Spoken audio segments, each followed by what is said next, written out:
Hi everybody, in this video I will show you how to disable Ethernet connection without unplug Ethernet cable. How to do this? Let's start.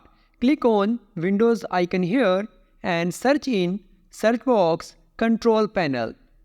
When you find control panel, click on it. Control panel interface will be open.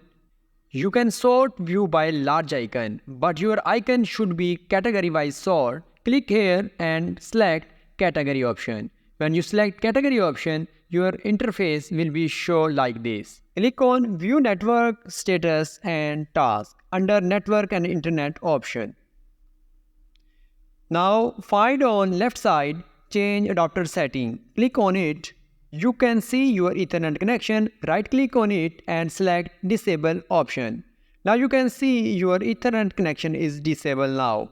Here you can see Ethernet connection is disabled without unplug Ethernet cable.